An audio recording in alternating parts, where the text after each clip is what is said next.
All right, and we are live. Hey, all you crazy sci-fi and fantasy fans.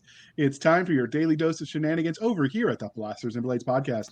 Just three nerdy veterans geeking out over our science fiction passions and fantastical fantasies, a place where magic is king, the sky is the limit, and space is the place. And for once, again, we have proof of life. Liege Nick, Ranger Nick, if you prefer, Super Grunt is here, alive. He's not a figment of your imagination or a VTuber. I don't care what Cisca says. He's I real. think we can make you a VTuber. A VTuber, yes. I am not a what the hell did Tony Stark call it? A digital life decoy, Ooh, I like that. aka hologram. So, all right. So what are we here for, Doc? what? I was going to ask you what we were here for, but you took a breath and you're like, so. I mean, I thought we were having a moment. I was just taking note that we should make JR a VTuber eventually. So after his camera on. We are here to talk about kind of the recap of the year. So we have done 102 episodes this year for season 1. Yes, we actually had 103 recorded, but we have one on hold because Nick's Kickstarter. No, for his Kickstarter for his Solarian Prime. Is that how you say it? Solarian Prime, that's right. So that had put on hold because with all the shipping delays, he decided to wait till he had everything finished instead of the standard protocol, just so that it was to get some previous orders shipped out and I wanted the book to be completely done and package ready is what we call it in the biz. I wanted it all, package ready. The cover inks just got done. I just sent them out to be colored. The lettering, so all the captions and word balloons and all that, they're being worked on right now, and I should have them on my desk by Monday. Nick's allergic. JR's allergic to math, and Nick's allergic to letters. Okay, it works for us. Well, I'm also allergic to sobriety, but that's another episode. But I could do it, but there's people out there that do it a lot better than me as far as the colors and the lettering. So, I can understand that. That allows me to work on other stuff to create the pipeline. So, I'm saying like 2 weeks. The Kickstarter will probably launch. So that episode is sitting in the can waiting. So it'll start if it goes. It'll go for season 2. It'll be from one of the first episodes in season 2. Yeah. So, yeah, sure. I don't know. Is there like an ideal time to kick off a Kickstarter? Probably not, but I have no idea. Here's the deal. I'll launch it, and if it crashes and burns, I'll just package it and have it ready on my website so people can buy it. And then what I'll do is I'll hire somebody to do a variant cover, and maybe I'll launch again somewhere after the first of the year when everyone recovers from holiday madness and their checking account, rebuilds a little bit. I have no idea. I just buy stuffed animals and board games. Like Kickstarter. Oh, and that's the thing. Sure. Is like some people have bought Kickstarters during the holiday season as Christmas gifts. If you kind of like, hey, there's a special Christmas cover, so it's going to come out, relatively quickly, but because it's usually a 30-day campaign. But you throw a special, like, okay, you order it during Christmas, so you'll get the Christmas cover. It'll be Solarian Prime all. I know, but the shipping delays have been hell, man. My tentacle kitties things just set sail. Oh, it's so crazy too. I realized that sounded really bad. Shipping costs have doubled in the last year. Even with my discount with stamps.com, that's like what used to cost me like $1.50 to ship anywhere in the country is now running me like almost $4. So it's insane. So, getting into some of this, a little back on topic. So this is going to be a little bit more freeform for our audience, who I'm sure somebody is cringing in the background going, I hate it when they do this. Tentacle Kitty is a company, JR. Yeah, but the name alone I should throw I just like Starro, like the villain of the week. Okay. So let's start with what was our favorite episode. I know Nick had planned on being here a lot. We had booked a bunch of our guests in advance based on his weekend being sort of off center. And then the life was crazy. Then the border got crazy and he got busy swimming with mermaids or whatever they do out there in California. And So he's missed some, but we wanted you to know he's alive and he likes being here. We like having him here. So we're gonna try to work with his crazy. I do. For some reason, our guests don't want to do stuff on the weekends. That's fine. I don't blame them. I don't want. Well, I will admit part of it is since about September, it's like every weekend has cons that have been bumped up back in the calendar due to concerns about the recent health unpleasantness and everything else. So, worst plague ever. I was hoping for zombies. No, we do not do zombies. No zombies.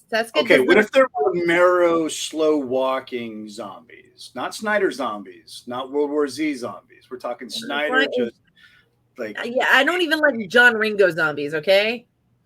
He does not call them zombies. He is offended in absentia. He is not offended in absentia. What does he call them? He calls them infected, right? Or something like that. He calls them infected. Yeah.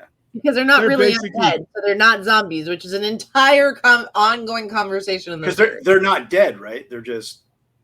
So speaking of those ongoing conversations, we had such a good response to our fireside chat episodes. Unlike the panels where you get like 3 or 4 people, and by the time the second or third person is talking, it's like, yeah, what he said. So when we started doing the fireside chat, about the second one, when we found our groove and it just became a free-flowing conversation, those were so popular. What was our first fireside chat, JR? The aliens, because they had just announced Navy was releasing. And then we went into videos. Conspiracies. We did, and in historic alien sightings, it was kind of fun. But, that was fun. Any conversation with Mel Todd is fun. But we had to. It's hard for me to relax enough to free flow it because with my brain, like it just.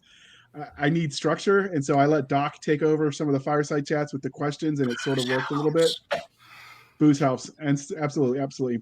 Your liver, you'll drink till your liver surrenders, right? I'm pretty sure at this point I don't have a liver, and I think my kidneys left about 3 weeks ago. But so we're going to be doing some more fireside chats. We want to do significantly more of them. And we want to make them more regular. It's just been everything here has been a little bit crazy. And we need new topics too. So if you have a topic that it's also just kind of finding our groove, because this is a new podcast, and we've been pumping out content like crazy. 103 episodes, and we didn't even it's not even like we started in January. So we started in February. We put up episode 0. We started regularly in March. Yeah. So I mean, wow, we've been really killing it though. So that's just been a lot. And on top of the fact, like, we all have day jobs. JR has his writing thing. Nick, you have your comics and you have a day job. Unfortunately, but hopefully and I don't have that day job. And should we tell people about that, or should we wait till the end of the episode, JR? We all have kids too, so. No, that's not what I'm talking about. Oh, let's just do it now. We're here. Go for it. So, so I have been working with an amazing narrator, Autumn Juliet, to bring the short story JR and I did for the Area 51 anthology, which I'm trying to see. I have it on the bookshelf. I can show it to you. But it's also a murder weapon. If you drop it from a tall building, you will smash somebody's skull. Okay, you want to talk about murder weapons? Oh, Here you go. She's going to bring it out. Ladies and gentlemen, be prepared. This is how thick the book is. Oh, wow. We had to shrink the font. When you don't say no to good stories and you just print them. We had to shrink the font to make it fit the Vellum Max formatting style. Oh, my Lord. Yes, it is. We should have split it between 2 books if we had to do it over again. Just volume 1 and volume 2. But this is what happens when you let Cisca take charge, and she doesn't know what she's doing. She just says, "It's a good story. We need to print it." So I happened again. 789 pages. So it happened again though. We had Matthew Goodwin in to talk Cyberpunk, and he was so much fun. We had him back to talk Cyberpunk Day, and somehow when it was over and we did the post-show BS that we do every episode that you guys don't get to see, we ended up with, somehow I said yes, and I don't even remember when he asked, but I committed to doing the Cyberpunk anthology for them as far as like Bayonet Books is going to host it. He can sell He'd sell ice to an down. Eskimo. Eskimos. Yeah, he would sell ice You to can an sell a Eskimo. ketchup popsicle to a woman wearing white gloves. That's right. But anyways, the our short story that JR and I wrote for this back when we were on the sci-fi shenanigans, Loves Finds a Way, is coming out in audiobook. So it's a vanity project for Doc and a learning experience for me to figure out the whole audio game on my own. Vanity. I mean, you just wanted to hear Juliet read your story to you. Come on. You No, like listening to her read my story. What did I say, Juliet? I don't know why I said that. Yes, you did. I'm making stuff up. I was just watching Grimm with my boy, and that's the main character that he's trying to figure out if she's going to go evil. So anyway. She's a woman. She started that way. Nick and I cannot say that because people will stab us. So we will let you say it for us. Hey, I'm taking Dave Chappelle's lead on this one. If this is what cancel culture is like, sign me up twice. but yeah, so we'll be doing some of that. So while we're thinking about season 1, do you have a favorite episode, Nick? I know you didn't participate in all of them, but you listen. Some of the ones that the fireside, I think it was a fireside chat we did about Forgotten Ruin. I think that was really a book fun. review. Yeah, book review. Yeah, but it was an episode. Had a great time doing that. The Veterans Day chat where some of us got slightly inebriated. Now JR has to go to therapy. That was a fun one, and it really got a really good message out about what was it, Mission 22. Yep. So we got that word out. Anytime we get to bring awareness to some of the veterans issues, because we like to joke and we have gallows humor about it because we're all seen some while we're on that topic, Mission 22 is still doing their charity through Galaxy's Edge. So hop on over to their website. When you buy their merch, it's specially marked. Percentage of that goes to Mission 22. You can go to mission22.com to donate directly, but they're still doing the push. And I know throw that link on the what is it, the bottom sure banner, the banner that's the scrolling thing. So there we go. Galaxy's Edge has already raised like 10,000 so far in the month. Oh my God, that's so impressive. Some of that's just raw donations, and some of it's people buying merch. And then that's really cool. We did another interview about the Coming Home Again, I think it was, anthology. Coming Home Again, which was good. Although the weird part of the proceeds from that are going to go, at least one of the authors is directly donating all the money from the sales that he gets to Mission 22. Awesome. But one of the things that was the note. When we did the post-show drinking and we were just trading war stories, and as you do when you're veterans and no one else is around, the weird thing that came out that I thought was kind of, it's a small world, was I was telling him one of the times we had to call sniper support because the Army helicopter teams decided in the middle of a firefight they couldn't determine where the bad guys were. Never mind, green trucks marked U.S. Army, and then huts full of guys wearing robes. I don't know who the bad guy is, so they wouldn't fire. JR is never going to let them live it down. I'm still bitter. But then I had that guy from Boston that was in my unit thought, if I shoot at our helicopters, maybe they'll know that's the firefight. I'm like, no, because then they think we're the bad guys, jerk. But so when we called sniper support, it was actually Nick's Reaper team that was the one that responded. So I thought that was kind of cool. Now, I don't know if it was him specifically. It's a small world. It was definitely a small battle zone if you think about it. Yeah, but it is at least one of the guys that he was, in charge of, if it wasn't him directly, which is kind of crazy to think about. So, you mean the fact that anybody would let Nick delegate? Yes. They put me in charge of a company, those dumbasses. So aside from the Veterans Day episodes, because I know that's a special place in your heart. And Doc Spears. I got to meet Doc Spears. I that was a favorite episode. Oh, that was a fun one. Yeah. You went to some of the same schools, didn't you? Yeah. I mean, he's a long tabber, but wasn't it you who said that you went to the sniper school where his name was on the wall? Yes. Thought so. Nice. Yes. So, like, the name looked familiar, and it was so funny. They're like, "Hey, we're having Doc Spears on." I'm like, "Doc Spears? Who the fuck is that?" And then he starts talking. I'm like, "No, that Spears? Okay, cool. All right, I'm not worthy." He's a fun dude too. Oh, he's awesome, and I follow him on all the socials, and he puts so much into the tactical community to make sure everybody comes home safe as far as military, law enforcement, and all that. I really appreciate what Doc does. If you want to really get him going, start him talking about task and purpose. The boy has some opinions. But we'll leave it at that. We're not on here for that one tonight. That can be another. No. Another day. That's an off-air rant. If you want to hear people go, you could talk because we're not bad mouthing anyone. I think what all of them do is good. But what about you, Doc? Do you have a favorite episode? Anyone that Nick Garber's on. Absolutely. It's so hard for me to pick. I mean, it was awesome having Matthew Goodwin on because he was a longtime fan from when we were Sci-Fi Shenanigans.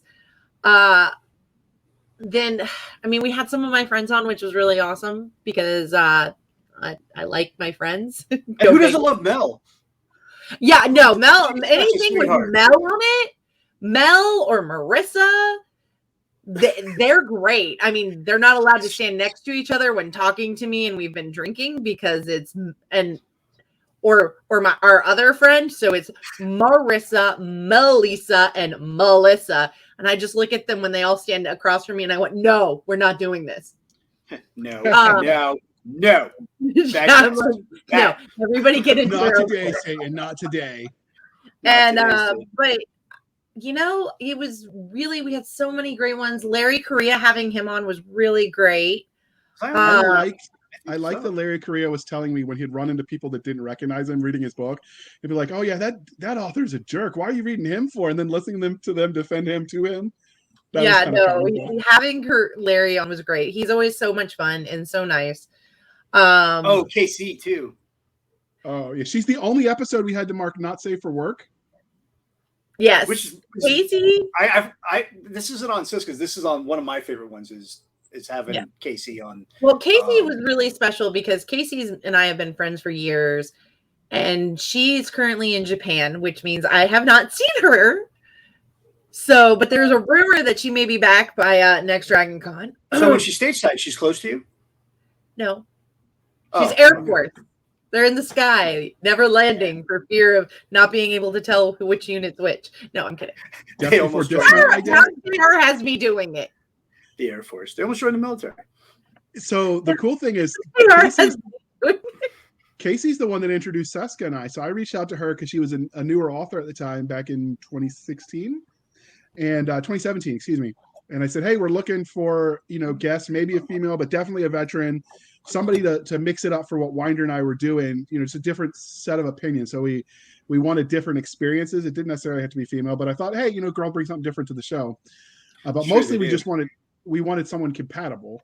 And so I reached out, I said, "I know you're busy, the whole Air Force flying around thing, but do you know any other authors that are military?" Because we wanted to keep that military vibe. And she's like, "Well, she's not an author, but she's awful bossy, so you guys will love her." And she's like, you'll get Doc Cisca on.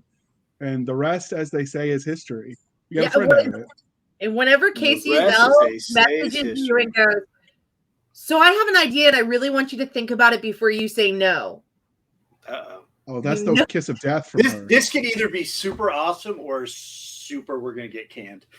Yeah. So I've actually got an idea. Hear me out. So if we get Matthew Goodwin, the cyber. Oh wait, I thought he was talking about how Casey talks. No, just. Oh no, I love how Casey talks. That's how my wife talks. And I love that's how Casey starts with an idea for me. Doc, stop. So we got to get Matthew Goodwin and Casey working on the same project. So when they put their ideas together and then they somehow convince the world to do it, because that's what they do, we'll have a colony on Mars next year. They're going to be like, "Now listen here, before you say no, Mars, red planet, think too small. Mars." It'll be on Jupiter, Wouldn't you have to have a floating city on Jupiter though? Because the pressure. We don't need to get into the minutia of it. I'm just giving. That means you could get. No, hold on. But that means you could get your cloud city. Bespin. Oh my God. Yeah. 2-year-old me just. Well, I'm not going to say what 2-year-old me just did, but you squeezed a little on the inside. Gotcha. I peed a little. But okay. And I'm wearing Grace because it's Grace sweatpants season. I'm wearing dude lingerie right now.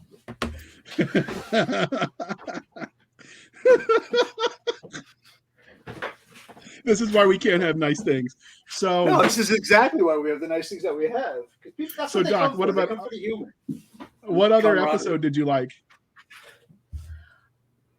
I've really enjoyed all of them, but I will admit, and this kind of segues into one of our other questions, I was really super excited to get Jenny Koch on because I have read her stuff for years.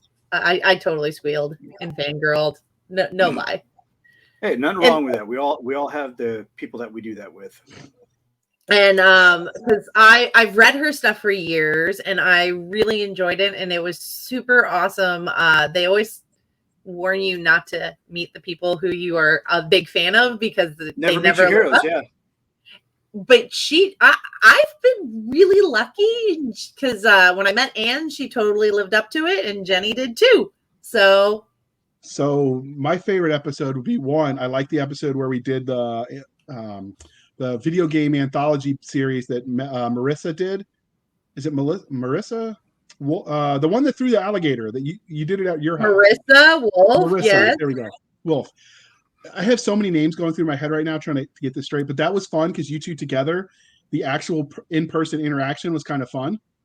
You mean when she started petting my arm and I asked her what she was plotting? And the drinking made you funny with Mel in the background. With Mel in the background throwing out one-liners. That was hilarious. Oh, yeah. It was supposed to be a 20-minute interview, and somehow we got a full hour episode out of it, which was cool. Hey, it was a gift horse. That was the day when Marissa told me she wants me to write a story with her, and I'm like, why are you petting me? So I really like it. Good. So apparently she thinks petting and flirting with me means I'll suddenly become an author. Wait, that sounded wrong. Wait, are you saying all that kinds all of right authors are? No, I'm going to leave down the road. I'm going to kick that grenade down the road. Yeah, we'll dodge that bullet. So my other favorite episodes. We'll deal with that later, Morty. We'll deal with that later. I enjoyed our episode, and he's been on, I think, 2, maybe 3 times now, Joe Vasicek. He's not as well-known of an author, but when I first got back from Iraq, I remember when I went to college, both as an undergrad and a grad student, I said, I can't wait till I'm done with school so I can read what I want to read instead of all this boring school crap. And then, of course, I had the head injury, and I couldn't really read because, I just words. do math. I just did and so I found, working with my neurologist, this whole thing called a Kindle, and you can magnify the crap out of the words. I know you're a Nook girl. Oh, you can do that on a Nook, too. But Bezos is the oracle of all things right and holy. I just like to mess with her, Nick. She hates Bezos. But anyway. I will make you eat pineapple pizza. Don't torture me. So we'll move on. So on it, because if it does, I'm kind of hungry. I don't care. So I'm not torturing you. I'm torturing JR. Anyway, so it's when I found Tim, which I wrote my first book in his universe, and I found Tim C. Taylor, and then I found Joe Vasicek, and I was in a very dark place. Survivor's guilt can be a mother bleeper. And so he was releasing his Star Wanderer series as a serial, meaning like 30,000 words at a time. And I'm like, well, I'll finish it tomorrow, right? I'll self-delete tomorrow because I got to know what happens first. And one day scrolled into the next, and the therapy did its thing. And before you knew it, I'm still here. So it's something that's pretty emotional for me that I got to do that. In fact, when he's re-released the serials as actual novel form, I wrote the forward for him. So if you want to know exactly what I feel about it, check it out. I'll throw the link in the show notes, and you can read the forward. But that was one of my favorite guests as well. Larry Correia was fun, mostly because I've met him in person, and I tell everyone he's my favorite midget because he's like 3 times as tall as me. JR, I'm like 2 times as tall as you. You hush. It's not that bad. When I met you and Mel, you weren't that tall. So that one was definitely a lot of fun. Was the Larry Correia. Jennifer Blackstream was funny, mostly because she wasted when we did the Badass Women fireside chat. Like I hadn't even gotten 3 sentences in, and she goes, "No, you're wrong, JR." And then so we spent most of the episode that was supposed to be about the whole panel, just 2 of us bickering, that continued when we hit stop recording, which was fun. She's a lot of fun. We'll definitely have to have her back. I mean, I still think she was wrong, but it was fun to have that debate. I don't know. She's great. Katie Cross, Katie Cross we met because of the show, but I am really excited to count her as one of my friends. So she's super awesome and amazing. She has one of the most creative views on marketing, and that's how I actually found her, was the 20 Books group. She wrote a chicklet series about a female chef, was one of them.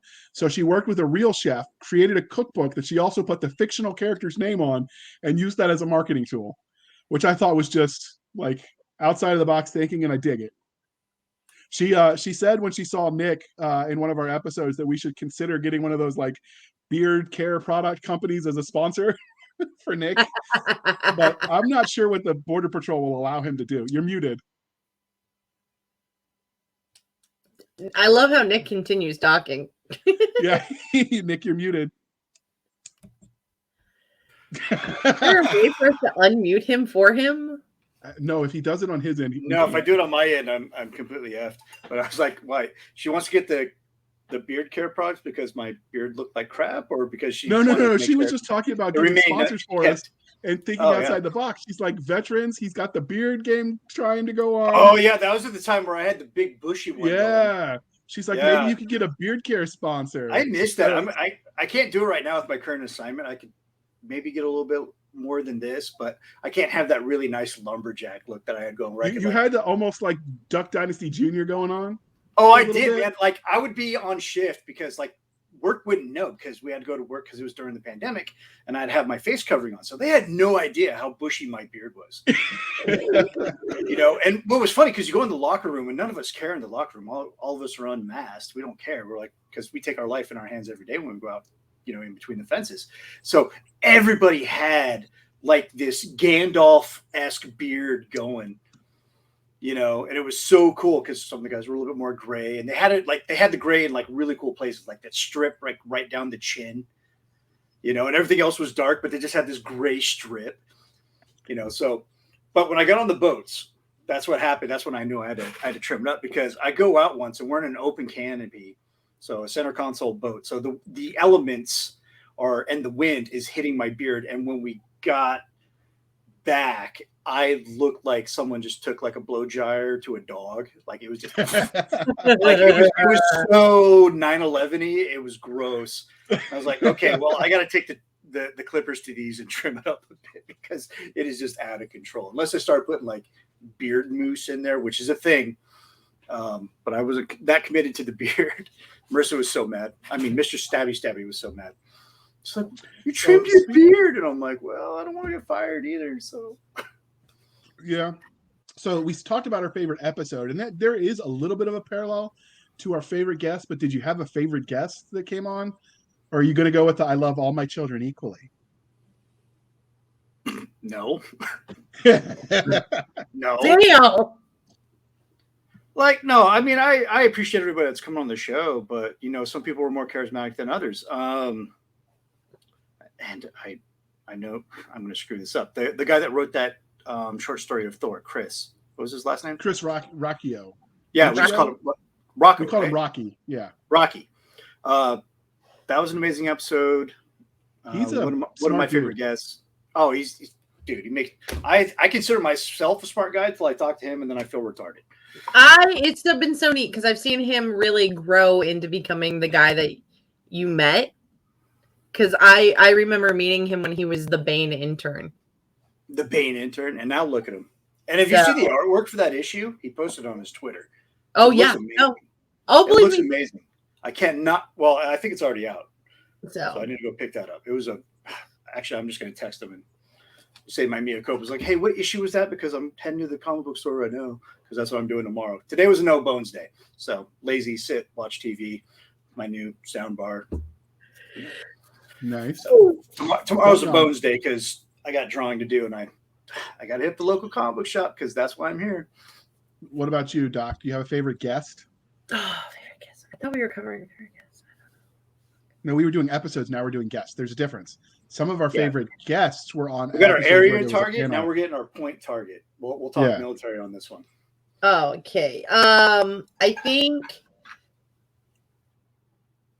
Ooh, favorite guest. I always love having Mel on, but that's because I have personal bias, and she's my best friend. No, she's a great guest. She's so bubbly. Like I walk out of that interview every time just feeling better about myself as a human being. Yes, she's pretty awesome. But she's I like, oh, you're adorable. No, that's totally okay. Oh, no, that's great. I'm just like, a really good cook. Right. And she, well, one day I'll make it out east and I'll be able to enjoy the cooking. So she's a really good cook, and she posts meat porn all the time. Which, if you're vegetarian, I'm sorry if I just offended you. Well, don't worry about it. So if you're a vegetarian, she is eating the terrorists that are consuming your grass. She is preventing your food from being destroyed. So you should thank her. But so I have my favorite. I need my food to eat that food, so my food's more delectable. So my favorite guess, I'll say it's probably three. It's Casey, mostly because I made a good friend out of the introduction she made to Doc, and for the same reason, I liked Walt, having Grandpa Walt on. He was so you much say fun. Casey Azell and Walt Please quit calling Robillard. him that. I don't call him that. He'll I'm reach like out a and like biscuit younger than interview him, me. so I'm like great Uncle Nick, I guess, at this point. But yeah, I like calling him Grandpa Walt, and he never fusses at me for it. I think Walt's he always told. been a good. I think he's he once been a told good- JR up air, dude, you don't get to do that. He did. I did it as a joke, and he's like, "I'll send a panel van to get your ass." But so, You know Walt, who's in the panel van? Me. Please don't Probably make extra you. work for me, JR. but so I'm part of so his Casey, red cell, so So Casey for introducing me to Doc, and Walt for introducing us to Nick. And I do remember when we chatted briefly over Messenger, Cisca and Nick and I, and he seemed okay. So I was like, we've interviewed a few guests that I know in person, and they're great guys, but you get them on air, and there's like zero personality. surprise, mother trucker. So we did a live chat where it's just, I remember I was walking the dog. I don't think I had Elvis yet. I was outside. No. We were just talking. Yeah, I think you were lounging out in your patio. Yeah, I was just sitting out in the patio, and we were just chatting and doing our thing. And None of us would have known because you didn't have your camera on. It was No, like I me and did Cisca that time looking. actually. Did you?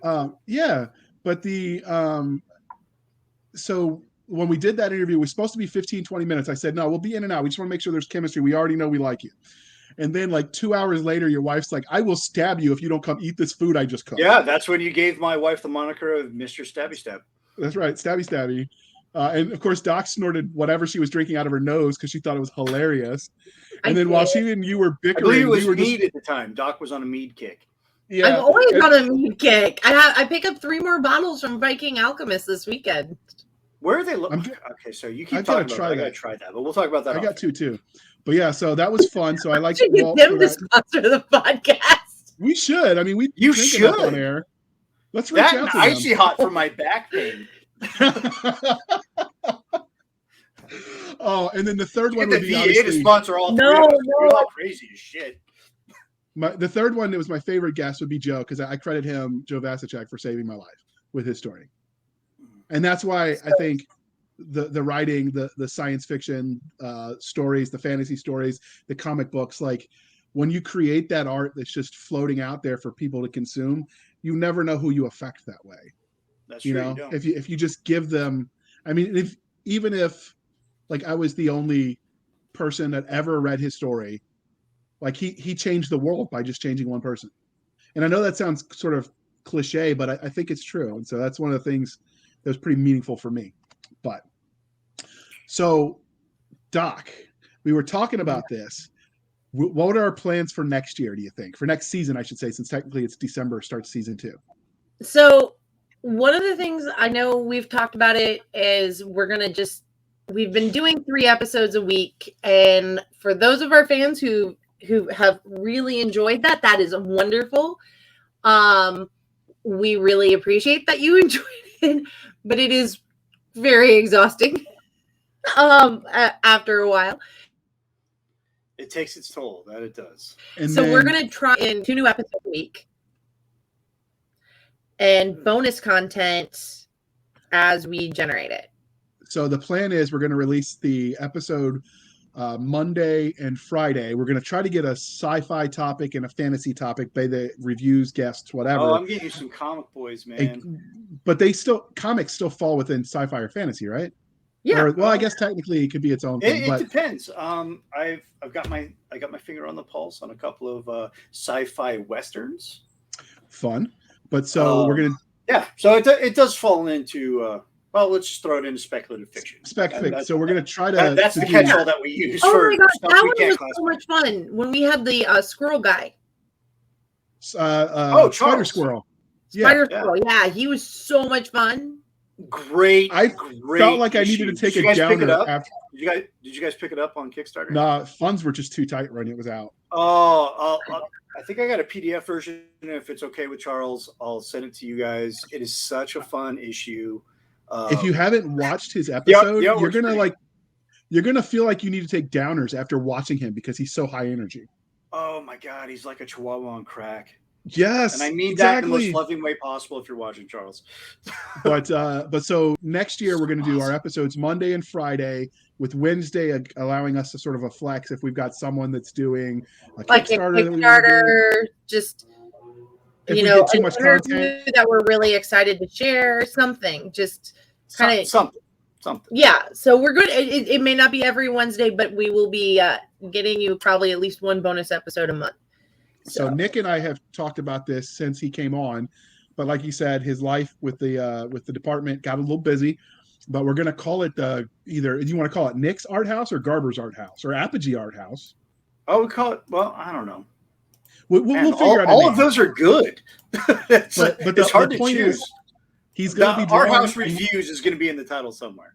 Yeah, so he's going to be drawing. You're going to see what he's drawing, and then while he's drawing, him and Miss Stabby, which is her official name for the show, will be discussing like movies, books, whatever they're reading or watching that fits in SpecFic.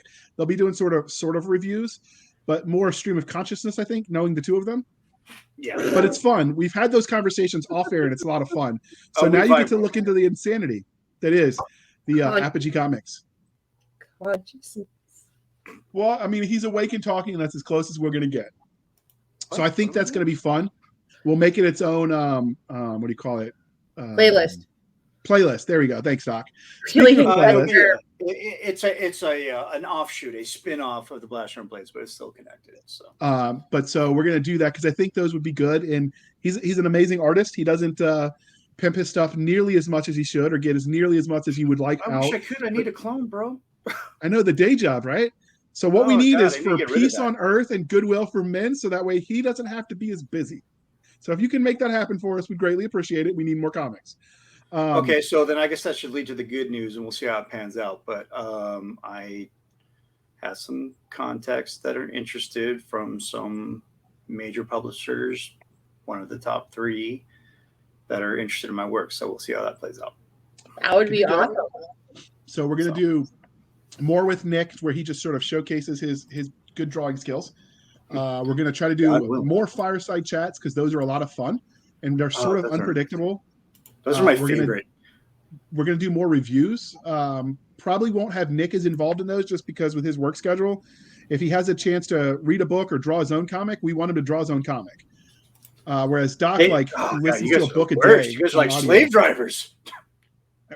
By the time we're done, man, you're going to have so much, you're going to have to hire new people to draw for you. I am very good. I can manage your life. Just I can't manage my own. Oh, well, then you're hired, I guess. So, but we definitely want to do more reviews. Our goal mainly is we lost a decent amount of followers when we had the lapse of the links with when we switched to Anchor FM, when we switched from sci-fi to shenanigans to blasters and blades. So we're going to try to regrow the audience, and that's why we're going to be going to 2 a week, so we can focus on getting, expanding our horizons with guests, doing new types of interviews, because it's a lot of work sometimes to track down some of these bigger name authors. I mean, I spent for one of them a month trying to get that set up. And then when that didn't happen, Doc's like, oh, I know him. Let me just call him. He couldn't have told me that a month ago. But anyway. I didn't know what you were doing. You should communicate better. And so what happens when we let the brain damaged guy do everything? So that's the other change that we've had in the last month. Doc has taken over doing a lot of the planning for us because she's got the big old Rolodex of fantasy and all the other things. Like I know it's number of I built a spreadsheet. That too. But can you zoom that in, Nick? I believe so. Hold on. Let me. So tell us what we're looking at. Okay, so these are the inks that just came back from my good buddy Rich Parada over in England, over the pencils that I did for the cover of Solarum Prime. And so it's off to colors right now, being done by DC Alonso. Let me see if I can zoom in here a little bit. I should be able to. Let's go 75%. There we go. Is that a little bigger? No. There it is. Oh. Okay. It changed finally. Let's give it full screen, see if that helps. There we go. There we go. Yeah, that's pretty much the whole deal right there. That looks good. See, we told you he could draw the pictures. Yeah. Rich did a pretty good job. He did some embellishment on it. He added some things that I think were probably lacking in my pencils, and that happens in every great relationship in the art world, especially in comic books. and he's worked for Marvel and DC and Image, so he's got a lot of street cred in that department. So once that's all colored, then I'm just waiting on the pages to be lettered, and that thing will be packaged up and ready to go. So speaking of packaged up and ready to go, and our plans for next year, I am going to be trying to do more of those short 20-minute episodes, which potentially would be going out on Wednesdays for short content, because I'm a sucker for short fiction. I really enjoy it. I don't think there's nearly as much of it out in the world as there should be. So if I find people that are doing them, and I mean, right now we've interviewed people mostly from the ones I put out anthology-wise, but we're always looking to expand our horizons. We found a lot of future guests from interviews that they did originally of short content. I'm thinking of like Gemma Clatworthy. She was a lot of fun. And if I hadn't have interviewed her about that anthology that Mel hooked us up with, like we would have never met her. And that gave us our Halloween episode with that cool board game. And I ordered the board game. I can't wait for it to get here. I'm so excited. Yeah, I think you and Viking will have fun with that. So I think we should do an episode. I don't know, it's kind of outside the genre, but we should do an episode where we all play Hunt the Killer. What's that? You got to put it on your detective cap, and you get this box, and it gives you clues, and you got to figure out who the killer is. It's like Clue, but a little bit more elaborate. See, do you get a penalty because you do this as your day job, like the whole cop thing? Oh no! So sometimes I am completely off base, which JR gets a penalty. It's just your VA. Yeah. So we want to do more reviews, more of the things that aren't just interviews, because they're fun too, just to mix it up a little bit. And so speaking of mixing it up a little bit, Nick, one of the things we want to talk about is what we're doing. So Doc has already mentioned that the short story she wrote, she spearheaded getting in audio. What are you working on right now besides Solarian Prime, or is that your main focus? No, it's not my main focus. Like I said, I'm a busy dude, not only in the day-to-day 9-to-5 job type arena, but also in the comic book arena too. I just booked a table at Fan Expo Las Vegas for April. That'll be my first con of 2022. It's also going to be my first con in 3 years. So I'm nervous. I'm excited. I'm a little rusty, I'm sure, as being a salesman. But I'm really looking forward to that. But who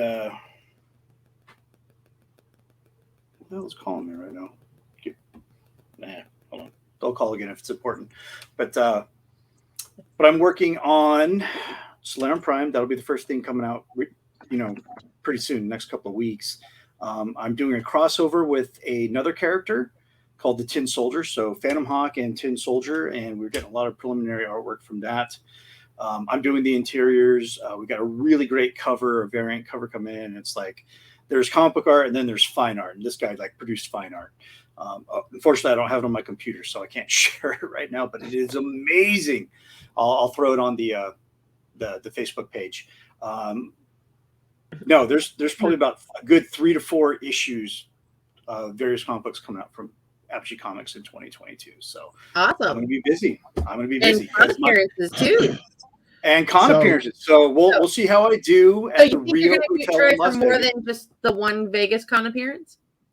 Yes, I am. I'm going to try and make it to Dragon Con this year. Last time you saw me there was 2018. Even though I didn't do too well financially, I had an amazing time. I got to meet George Perez and Jason Metcalf, 2 of my favorite artists. So, and hopefully they don't hide us again on the 4th floor with no signs pointing up to us, and we'll be fine.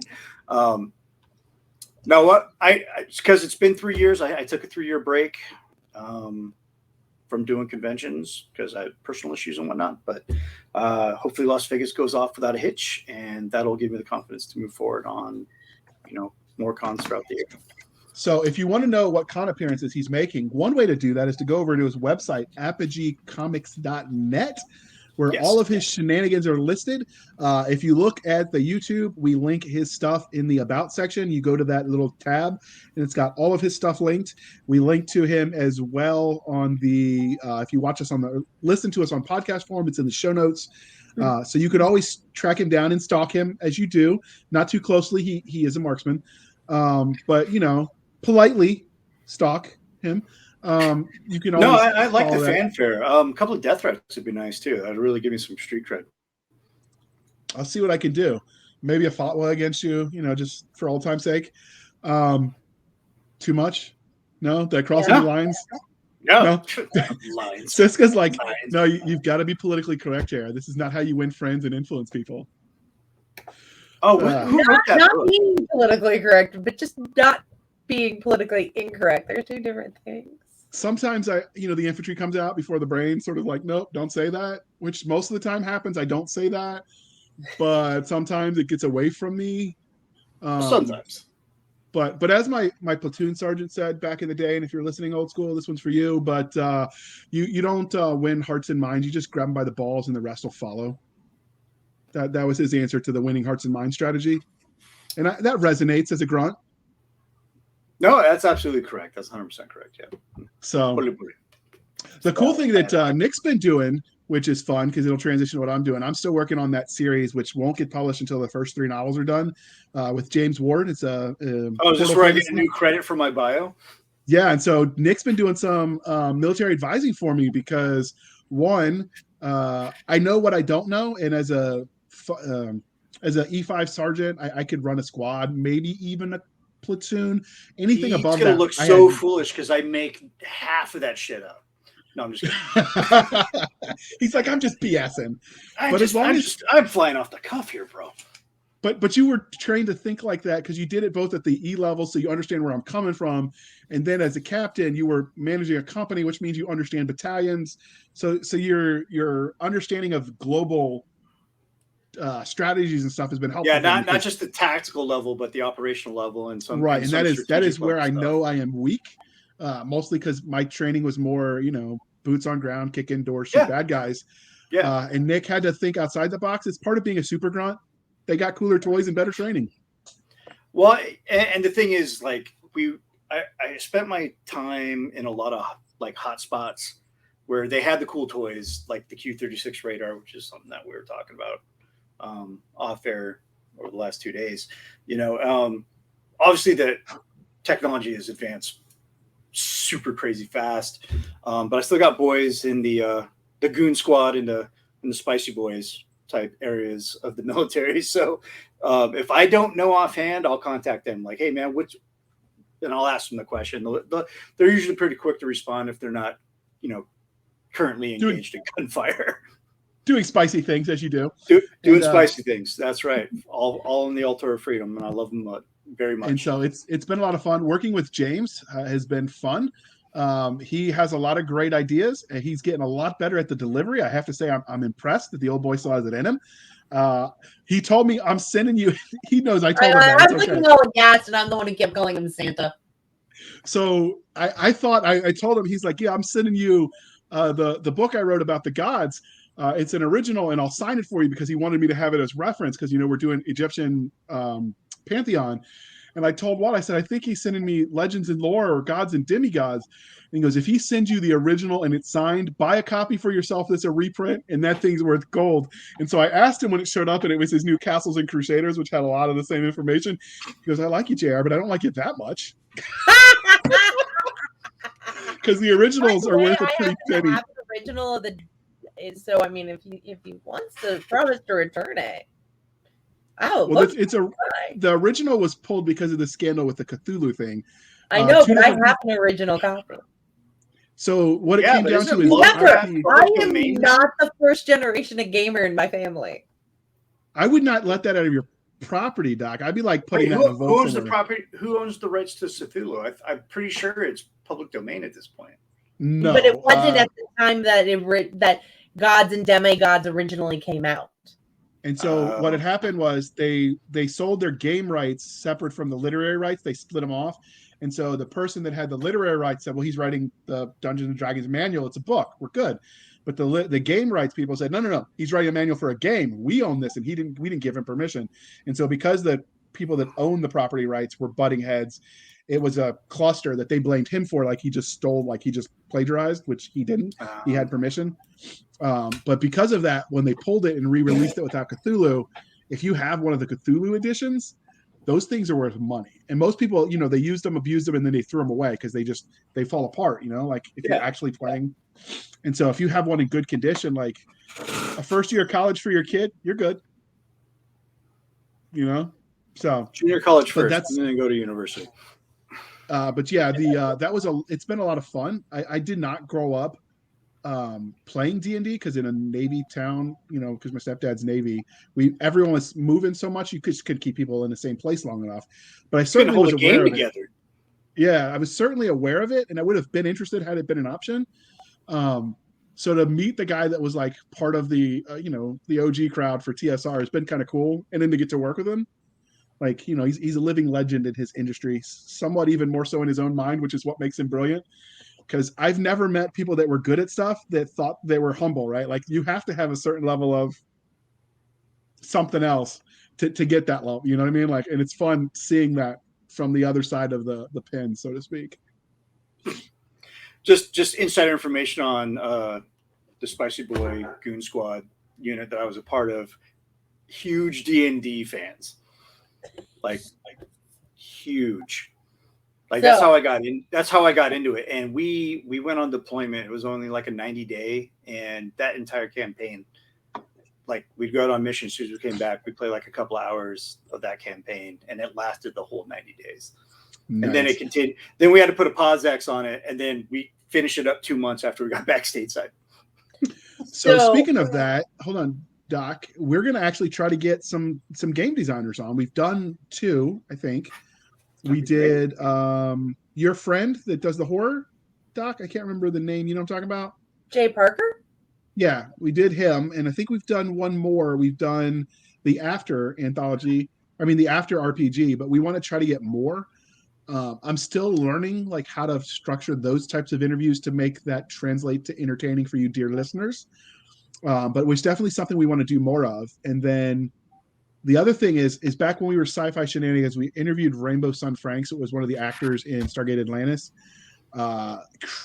Anyway, we'd be fun to get people involved on that level, interviews from iconic sci-fi like TV properties. If we could talk to some of the actors about, are we thinking about throwing some horror stuff in here too?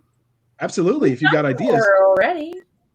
But so we're taking advantage. So it was a little bit limiting for what I enjoy reading versus the umbrella that Sci-Fi Shenanigans created. There were lots I would have loved to interview that just didn't fit. And now that we can do everything that's spec fic, like we're taking full advantage and we're wandering far afield and having fun with it. But really, if the listeners are like, you have feedback, please share it. We have the Facebook group. You have our emails. I'm pretty sure we're all findable via instant messenger stuff or Facebook Messenger, because I just showed my age. But 32 years old. When we've talked about stuff, I would love to see our audience grow enough that we can get JR to be a VTuber and put a synthetic JR in front of us. Oh, that'd be awesome. Totally work for the cyberpunk stuff, which really I got into this year a lot. He's got to have a mohawk. Who was it? We just interviewed Rachel Beck, and I'm buying her books and I'm reading them because they're so good. She really made me super excited to read her stuff. No, I was going to laugh at you, but she said, speaking of cyberpunk, back when we used to get on the internet, all 3 of us, we used to sacrifice the souls of robots to do it. Oh yeah, toaster and a rotary phone. Oh my lord, is that AOL? No. Yes. Oh my goodness, we could slide into a really big ADHD moment on that. But who would your dream guest be for next year? I would say one, probably R.A. Salvatore, just because that was the guest that we hunted down for Chris, because he's a huge super fan. And so for Winder, if we do get him, he definitely wants to do a reappearance just for that interview because he's such a fan. So that is your it's my Moby Dick. That's it is, because I've been trying. Elon Musk for the same reason. I don't think he would do our podcast, but the running joke is he has restraining orders against us. That's not true. We just joke around. At least I don't think it's true. I don't know. I don't hang out in California, so maybe he heard the podcast. But he's in Texas now, isn't he? He's in Texas, yeah. But yeah, so I think what he's doing with his space company is pretty cool. So it'd be fun to talk to that. That would be a dream guest. Just trying to think like some of the people we read growing up. I'm going through some of my old books and seeing who I could get. Just that are still around, obviously. Orson Scott Card. That would be cool if we could interview him. That would be very cool. How about you, Nick? I got a few. I would like to get Scott Snyder, he's a writer for DC Comics. I'd also like to get Greg Capullo. I'm still working on Ron Garney, who's one of my favorite artists. Jim Lee is a bit of a stretch, but I would love to have him on as well. Maybe get some more of the artistic side on here. I know we have a lot of writers, but guys like Garney and Lee would be awesome for just overall creative input and whatever insight they have. Okay. What about you, Doc? Oh gosh. I think it would be neat to get.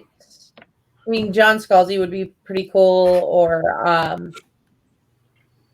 what's his name? Jim Butcher, or even. Oh gosh, I'm blanking on him. He wrote Wheel of Time, not Robert Jordan. I don't want to hear a Robert Jordan story there. But that was an off-air story. We're not talking about that one on air. They only air Brandon Sanderson. I would love to get him on. I would love to get Kalena Price on.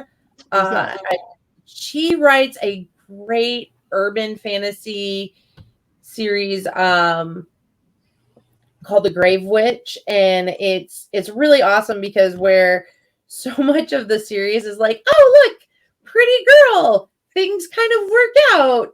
She's like and magic is the solution for her. Magic is also, while it's what she does professionally, it's also kind of like destroying her.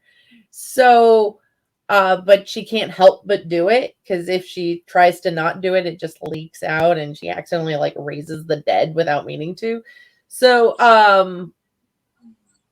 but so I really love her. Faith Hunter would be great. Patricia Briggs. Yes, I like books. So speaking along those lines, Deborah Harkness could be a fun interview. She wrote The Discovery of Witches, which is kind of cool. It was mixing some of the fantasy witches. Like, have you watched The Discovery of Witches? It's good. Have you watched it on Shudder? No, I have not. I just read the books instead. Oh, it's good. It's really good. So I haven't read the books, but I'm your link to the live action interpretation of the story. So that would be fun, and the series was good, and it was nerding out on history. So I'm like, I'm using my degree, reading a book. Annette Marie would be great.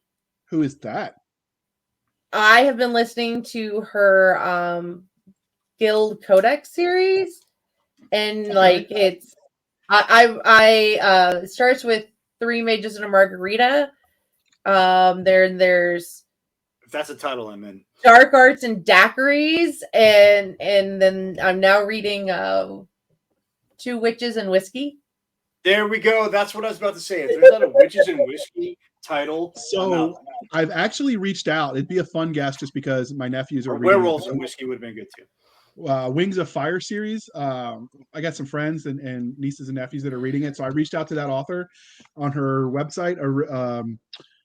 It did say, like, and that was last month, it did say on her website that, because that's her only contact, she's one of the ones that avoids social media, that it could take 3 to 4 months before she gets to them because she gets so much mail. But I did reach out to get her on the podcast.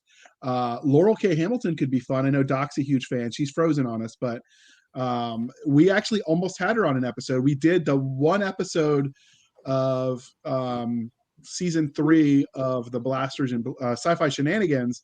We had an interview of Casey Azell and Larry Correa's Noir anthology.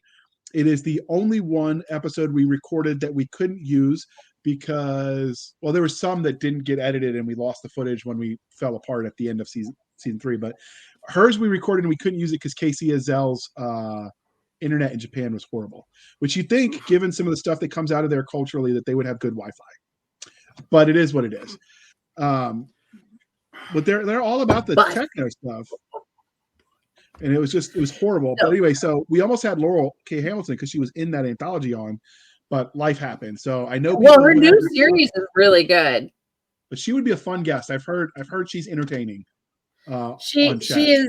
I've had her on a panel at DragonCon. She's really neat. She's very elegant in many ways. Another one that would be fun, and especially if you can get her husband on, Mercedes Lackeys. I met her at RavenCon before I started writing, and I had to take so many pills to deal with the crowd, and that's a small con. My doctor was like, "No, I will like involuntarily commit you."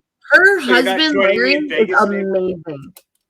But I met them together at a book signing, and they had people lined up around the building at the hotel in Williamsburg with like wagons full of books for her to sign. And so I asked her how like their hands weren't falling off, and her husband made some inappropriate gestures. It was hilarious. They are funny. Their art is Larry good. Dixon is my favorite Larry. His art is amazing. I think it would be cool to talk about that with Nick actually there, because he's got the art chops. That's one of the reasons we brought him on, so we could sort of expand our horizons. So I think they would be fun guests. I think Delaney Andrews would be a fun guest to have. It's a writing team. And I kept that PG-13. I know you thought I was going to go all in, but yeah, no. But so while we have thrown out a whole bunch of names, if you are listening and you want to be either on the show or you have some people you're like, please get them on, let us know, because we want to know. But we have been doing a review episode for an hour. Hold on. We'll put an open call. If you're a new author and don't have anything out yet, but you like talking nerdy, when we do some of our book review episodes, or you've got a specialty in, I don't know, astrobiological blah, blah, blah science, or something cool that would make a good fireside chat topic, and you're a subject matter expert, reach out for those too. You don't necessarily have to be an author for those. They let me on, so. No, they let me on, and I can't read. I never learned to read. But yeah, so if you want, so if you've got ideas, reach out. If you want to be on the show, reach out. If you've got ideas for fireside chats or book reviews, again, reach out. We are limited by my number of Audible credits because I have to have them read to me. I never grew up, I guess, but that's how I consume my books these days. So, but we're open to new ideas. And as Doc is yawning on us, we know that. Sorry, I was up at 5:30 this morning. So the sidewalks are being rolled up. The roads are closing. We've got to wrap this puppy up. So you don't have to go home, but you can't stay here. That's right. Doc, you got any last minute thoughts before we bring this puppy home? I'm going to let you. I would say keep aware. We're going to hopefully roll out a new website this year, which JR is just finding out about now. Thanks for volunteering me. I wasn't volunteering you. I know somebody who has said that they will help us set it up, and they have a background in web design. So we're just waiting for room in their calendar to get it done. But when we do, we will make sure to put up all of our con appearances. JR doesn't go out in public, but Nick tries. And amazingly enough, I'm the one who goes out the most here, which is probably a bad sign. I hate it when I go out in public and the public is there. Yeah, I used to like people till I met people. I'll look out my front window. I'm like, I don't know. It's looking awfully peoply out there. And I'll just stay home and watch Netflix. So along that lines, when we get the website, one of the things we've talked about when we were starting the season back up, and we've floated it by Nick, is we would like to set up maybe like do some merch with some of the logo stuff through like a Teespring or a Tea of Honor or something like that. Tea of Honor is an actual tea company, not a website. But anyway, I digress. But I would also like to offer some of my comic books in a sweepstakes type deal. I don't know. And then we'll figure it out. So we have some plans for growing and bringing some new content to you guys and some new ways to find us. But all of that is contingent upon us, A, having time, and B, you guys actually listening. Tell a friend. Tell a friend. Grow the pod. Help us grow so that we can get you cool, better stuff and more amazing guests. But yeah, I plan on going to like 4 conventions next year. So having said that, I do think it's time that we wrap up some. Real quick, we did meet at a wrap con that stuff up, B. Hold on. We did meet at a con in North Carolina. I didn't actually go to the con, but we met in the parking lot and went out to lunch. Does that count as a con appearance? Because then I have 2. Because that's when Mel and you and I went out to lunch. Does that count? Sure. but only Sweet, for you. I'm in. Only for me. All right, Doc, bring us home. So thank you for spending some of your precious time with us. For Nick, Garber, JR, who all both made it today. I'm Cisca. This was the Blasters and Blazes podcast. We'll see you on the flip side for season 2. Same places, Anchor and YouTube, and hopefully some more coming up soon. Where we're going to enjoy cheesy jokes, nerd culture, picking on JR, and how wrong he is about pizza and Pern. See, he can't do the P's. Cheesy jokes and everything that goes boom. Oh, I forgot to read all the places we're at. So anchor.fm/blasters-and-blades, Twitter at SF_fantasy_show, Sierra Foxtrot _fantasy_show. We are on the Facebook.com/groups/blasters and blades podcast. And you can support us on the show over on our anchor.fm or buymeacoffee.com/author J.R. Handley. Be sure to put in the comment section that it is for the podcast. I will keep Doc Cisca and Nick Garber duly intoxicated. They will drink until their liver surrenders. Yes, never surrender, never quit. All right, now we've done the things. Out of order, but we've done them. You know what? It works. Bye. Bye.